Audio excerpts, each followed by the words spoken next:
Welcome to the Financial Coaches Podcast, where we talk about how to build your practice from startup to scale up while being the kind of coach your clients crave.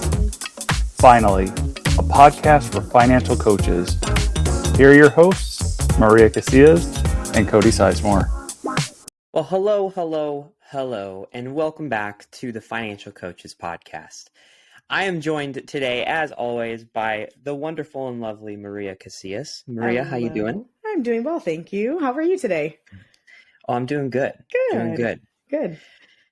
So today we are going to talk about some different sides of coaching. Really focusing on the internal aspects of coaching and the internal transformation that kind of comes with it. And, having these discussions with your clients can be, it requires people to be very vulnerable. Yeah. And it can get a little bit uncomfortable sometimes, but it's always well worth it because in the end, they walk out with like this new sense of purpose, this new understanding of themselves and why they're doing things and who they want to be throughout the whole process. And those are the things that, in my opinion, are what actually drive the results, far greater than any sort of budget sheet or, plan for their money. It's what starts from within that really, really matters. Amen, brother. I'm just kind of curious, does it get uncomfortable for them or does it get uncomfortable for us? Or is it a little bit of Potentially both. Potentially. Mm-hmm. Yeah, because, anytime that you go beyond those like barriers that we have naturally as people, like we have these like walls that are set up and it's a defense mechanism. You don't want to be super vulnerable because, you could be put into a possibly uncomfortable position or, anything like that. So there's those walls, and when you're trying to break down those walls and to see what the actual truth is behind it, it can be uncomfortable for the person, the client, because they're the ones who really are having those shields be lifted, or I guess actually shields be let down. But it can also be uncomfortable for the coach because like you have to be the one to dig. You have to be the one to like actually like pull back those layers and like really try and reach something. And sometimes you have to kind of like set your own boundaries too. Like, you don't want to push too hard, but at the same time, you don't want to not push enough. So it's that delicate balance. Yeah. So when you say that we're kind of getting to the heart of who they are, tell me what you mean by that. And this is one of my favorite topics. So I'm really excited to talk about this today and dig in a little bit. But tell me a little bit about what you mean, and then I'll definitely add some layers onto that. Yeah. So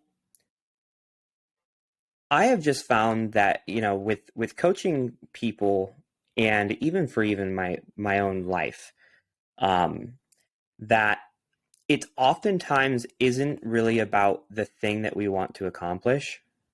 And it's not even really about like, the way that we do it, but more so of like how it really affects us and our values and our morals and what we actually care about. That's the biggest motivator and that's the biggest driver. And sometimes it's very easy to, say you're trying to pay off debt or you're trying to buy a house or you're trying to build wealth, whatever it might be. It's very easy to look at those things and just be solely focused on that. And that might be like a good motivator at first, but at the end of the day, like being debt free and the idea of being debt free or the idea of buying your dream house, it's just not enough, because that's not what you're actually after. Like, you're not after that like badge of honor that says I'm debt free, or that badge of honor that says I have a cool house.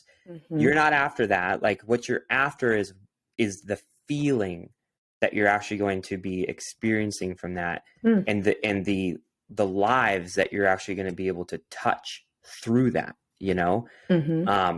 So it's more of So a that's what I mean benchmark. by like the heart behind it is like, we're not actually going after just like the labels of things. Yeah. You're actually going after something that's far deeper. Yeah. Yeah. So I don't know about you. Are you familiar with Simon Sinek? Oh yeah. Okay. Oh I yeah. mean, we've talked We've about talked about him. that. Yeah, Mm-hmm. I thought so. We've talked about him and we've talked about him in terms of starting with why. I would Mm-hmm. also like to bring in the other author who talks about who, starting with who. And I know, is it, help me out with this. I know you know the answer. Is it Leary? James No, Cleary. James Clear. It is Yep. Cleary. Okay. So James Cleary, and I know he actually says in his book, James Clear? Yeah, let me just be clear here. Okay. It's James Clear.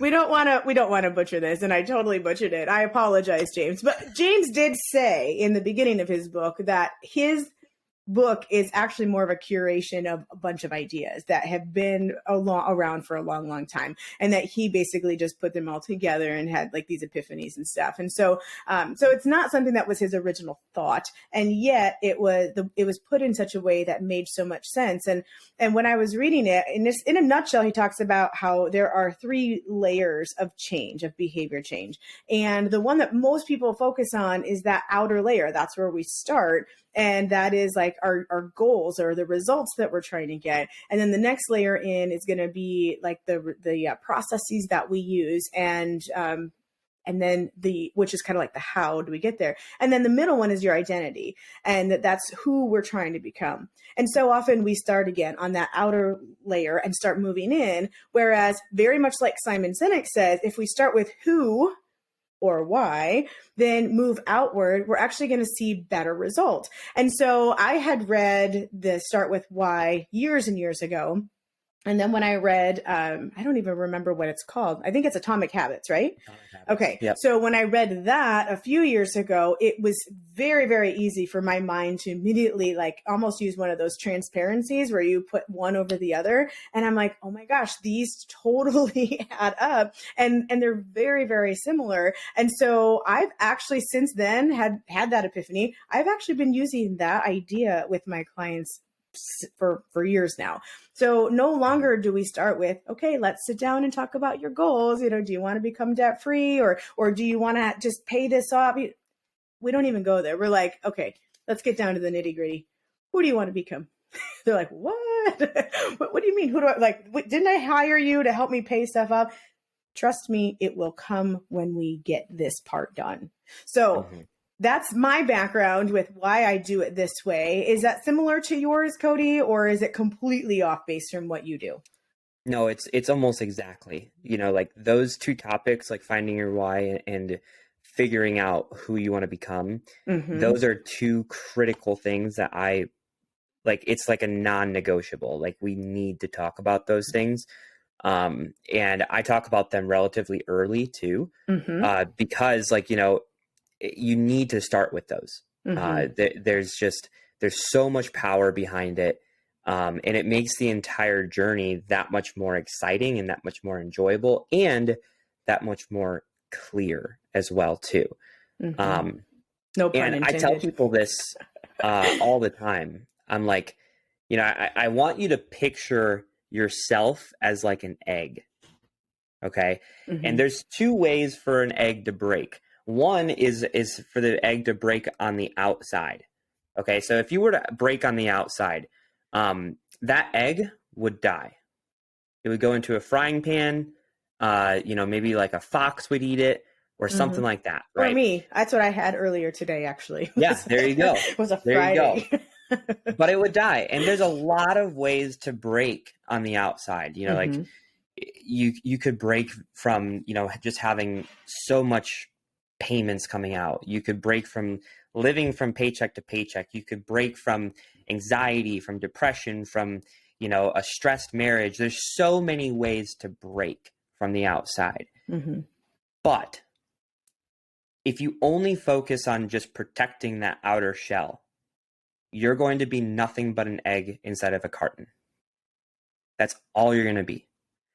But if you really focus on breaking through from the inside, and you're the egg. If you have a breakthrough from the inside, then there's life. You become a chicken, right?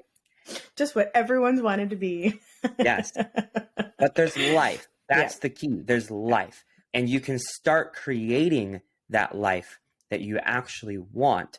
Why? Because you focused on the internal transformation to get there. Mm-hmm. And if you don't focus on that, and if you don't have that be a part of your curriculum, when you're coaching your clients, they could seriously be missing out on something truly magical.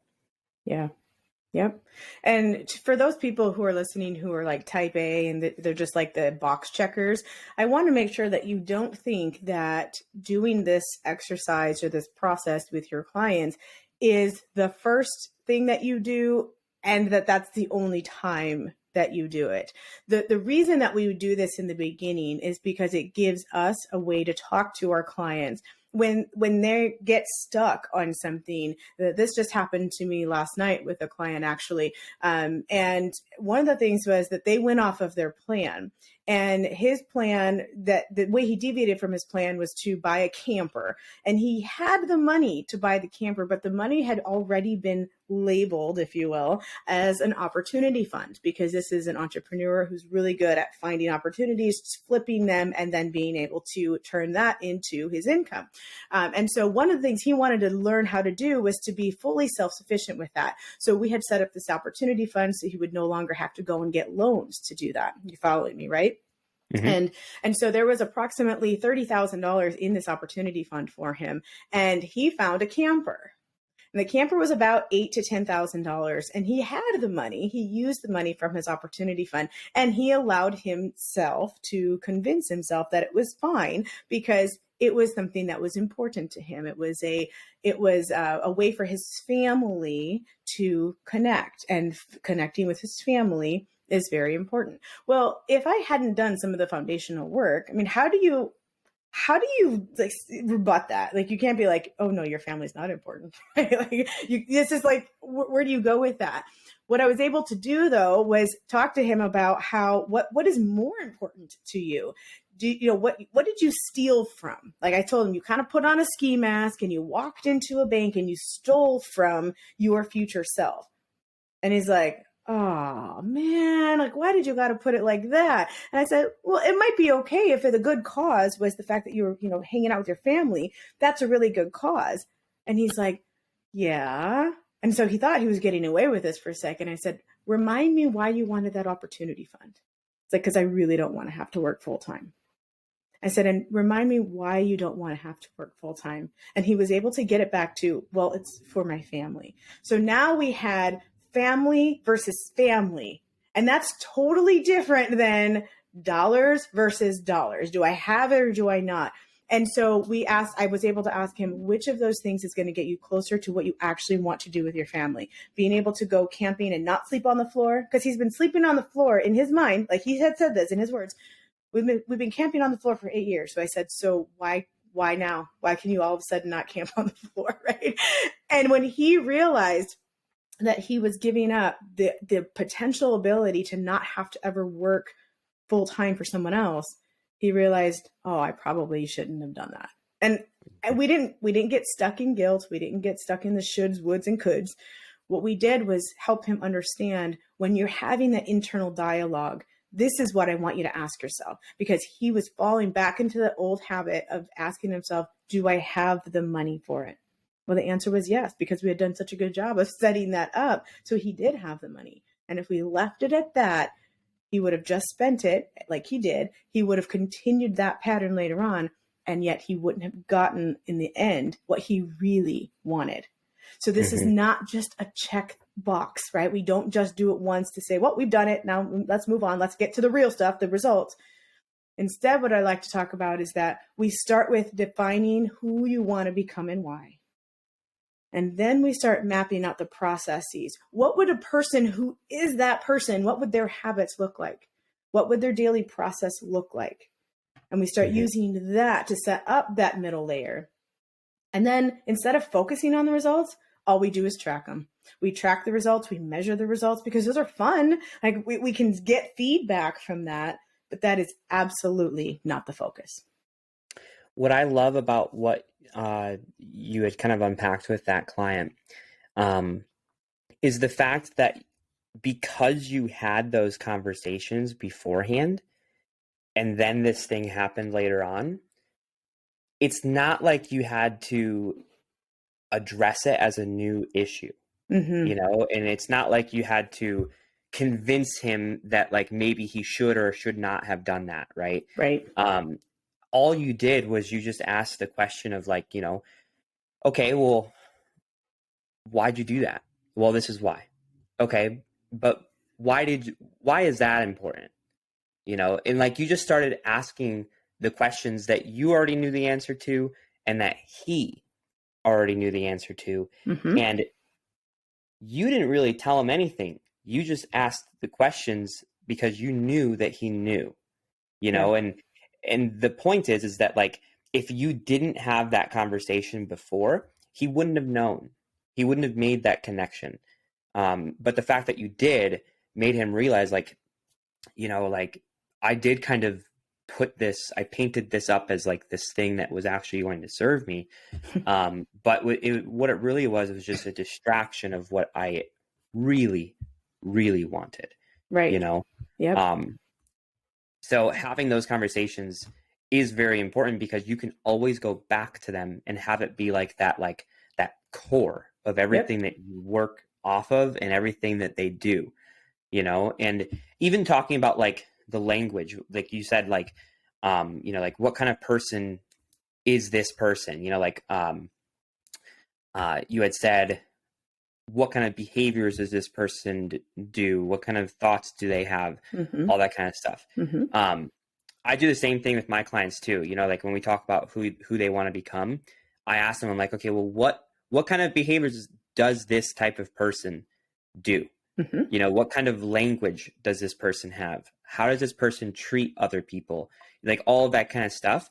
Because at the end of the day, if you're someone who's trying to lose 100 pounds, you're not just going to be like, I want to lose 100 pounds. I want to lose 100 pounds. I want to Mm-hmm. lose 100 pounds. If you were to do that, I guarantee you're not going to lose 100 pounds. Right. You might But, gain 100 pounds. right. Yeah, exactly. But if you were to instead approach every decision and every day with this lens to where you ask yourself, is this decision that I'm about to make something that a healthy person would do? Mm-hmm. If the answer is yes, great. Go do that because I am a healthy person. Mm-hmm. If the answer is no, great. Don't do it. Why? Because I am a healthy person. Mm-hmm. So talking about finances, if a decision comes up, and we make decisions all the time. I don't even know how many decisions we make in a day. I know it's like crazy. I think it's thousands of decisions. Oh, at least. Especially if you have thousands of children. decisions. Because then you're making their Just a decisions single too. day. Yeah. Right. But if we were to approach those decisions that are financially related, and we say, is this what a financially responsible person does? Yes or no? Answer the question, and then you can make your decision based off of the fact that I am a financially responsible person. Mm-hmm. Identity. I am a financially responsible person. And Yep. this is why I'm making this choice. Yep. One of the things so Mike Keneally, one of the co-founders of New Money Habits, who we do this podcast for, he had told me something years ago and it has stuck with me since. And because I know a lot of clients are like, I don't feel like that person. So I feel like, this like for the idea, a whole manifestation idea, for example, like I feel like I'm, lying to myself because I don't feel like that person. And in a different context, Mike told me something about the idea of telling the truth in advance. And I don't even know if he realized at the time how impactful that was, because it it solves so much of this problem. Like, it is the truth. You're not lying to yourself. You're just telling the truth in advance. You are identifying as who you are in the future, and you're just saying it in advance of that. And you're owning that. And then you're allowing your habits and your behaviors and your thoughts and your feelings to embrace that. And then the results are coming from that. So yeah, telling the truth in advance. I just love that. And I think it's something that will stick with me forever. And I've told him, thanks for that. But again, I don't think he really realized that it was so impactful in the moment that he was telling me. It was probably some sort of joke that he was giving me at the time, but it obviously has some real impact. The other thing I want to say, just because we're so focused on words and what things mean, I've been using the word foundational for all of this, saying that this is actually a foundational thing. And you use the word core. And I just want to say that I love that use of that word instead of foundational. I do believe that as we think about what foundational is, it's not a wrong word. Foundational is true. But because of the images that I have with this, with, there being the center and then the outer layers, the word core just really hits that image, and it makes it so easy to identify that and be like, yeah, this is a core issue that we need to talk about. So thank you for that language around that. I appreciate it. It definitely is in more alignment with the images that I see. Well, it totally rocked you to your core. You just can't resist, can you? Yeah. Well, this is what happens when you have a baby. You have to double down on the dad jokes. Oh yeah, you know. Oh, I love it. Speaking to the telling yourself the truth in advance. There's another good book out there called Personality Isn't Permanent. And I think I've his not name heard is of that Dr. or read David it. Hardy. Okay. Yeah. David Hardy, not Darren Hardy, right? What is it? Is it?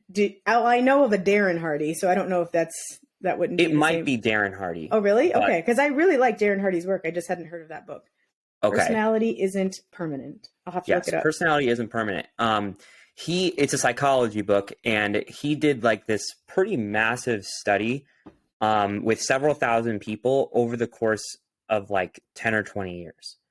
And he found that the people who ended up having the most success in life were the ones who weren't putting themselves in boxes or putting labels on themselves or telling themselves like, well, that's not who I am or anything like that. Like, even right down to labeling themselves as like an introvert or an extrovert or a Virgo or, the lion or, whatever it might be.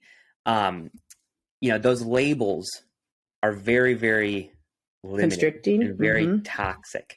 And he said that the people who actually saw the most long-term success and had the best transformation overall were the ones who didn't start in a place to where they are now, but they got there because they told themselves consistently over time that they are capable, that they are those things, that they will do those things, and that they are consistently working toward becoming the version of themselves that they actually want to be. Yeah. Yep. That resonates a lot. Dr. Benjamin Hardy is the author of that book. Benjamin Hardy. Yeah. Okay. I admittedly looked it up, but I do like a lot of his stuff as well. I subscribe to his videos. So yeah, I mean, I know that's not shocking because I love psychology. So, but that's really a good point, Cody, is that, it's not only is it not permanent, it's not predestined, it's not predetermined who we are. So we do have a say in it. We have some control over it. There are some things we don't have control over, the color of our eyes and how tall we're going to be and that kind of thing. But there are some stuff that we actually do have a little bit of control over. And that's actually an empowering and ultimately kind of scary thing sometimes too, because when we take a step back and realize that we're kind of responsible for where we are in a lot of ways, then we get to take responsibility for that as well. But the flip side of that is... think about it as like, think of someone like Kobe Bryant. Like, I'm pretty sure that he didn't make his high school basketball team. He was cut. So it's not like he was born with this amazing ability. Right. He was born with some height. He could have listened to someone else and just been like, you're not good enough, and then believed that about himself, Right. and then never became Kobe Bryant, Right. But instead what he did was he told himself, no, I am not only good enough, but I am an elite basketball player, and I will be a basketball player that goes down in the history books. And guess what? He did. And how did he get there? He did the things that elite basketball players that go down in history books do. He was up before all of the rest of his teammates. I've seen so many interviews with his teammates talking about Kobe and how he was, I actually saw one the other night. He's like, we were all out on this like retreat or something. And he was like, I really wanted to pride myself in being the first one up and having breakfast and like all this kind of stuff. So I woke up at like 4:30. I went down and I was the first one up and I felt really good. But then after like 5 minutes, I saw Kobe walk in from outside and he was drenched in sweat. And it took me a second to realize what was going on. But I realized that Kobe had been up for over an hour and a half while I was sleeping. And that's the kind of thing, like that tenacity and that just willingness to just be that person and become that person against all odds, against getting cut in his high school basketball team. He didn't let it keep him down. Yeah. Because he knew who he wanted to be. Yep. Great story. And what a great way to end today's episode, just being able to make that analogy and helping our listeners realize how important it is to really look at that core and help your client look at their core so that you have some talking points around that. It gives you a language to use with your client. And I think that is so important. And it's just a piece that I think a lot of us miss out on because a lot of people think, well, I need to know all of this about what a budget looks like. And I need to be able to define this. And I need to be able to explain that. And yet, if we really just take a step back and realize if we can get this down, this is the language that we need to speak with each one of our individual clients and as couples too, because that's something when I'm working with a couple or a family, when we are talking about this stuff, I actually tell them we're going to find out who you want to become as an individual, who you want to become as a couple, and who you want to become as a family, because those identities can be and oftentimes are very different, intertwined, yes, but different and separate. And so it's important to be able to identify those things with those clients of ours so that we can have a language to talk with them and to them when they are going through their process of transformation. Yep. And if you guys want to have a place to share some of those breakthrough stories, we would love to hear from you. And one of the best ways to hear from you is to join our Facebook group. Absolutely. There's been some fun stuff in there. Is New Money Habits Financial Coaches. So if you haven't yet hopped in there, you should do it. It's fun. And we'd love to hear from you. And let us know you learned about it from this podcast. So that's one of the questions on there. And it's really fun to see who's been hearing us and being benefited by the content that we're providing to you and that you're landing in that group via this particular podcast. So thank you for that, you guys. It's always a pleasure to be here with you guys. And thank you so much for tuning in. We will see you next week. Thank you for listening to the Financial Coaches Podcast, brought to you by New Money Habits and Sizemore Financial Coaching. Submit your questions to our host by emailing podcast@newmoneyhabits.com. Be sure to subscribe to be notified of future episodes and join our growing group of like-minded coaches on Facebook. And until next time, happy coaching. Music provided by Summer School.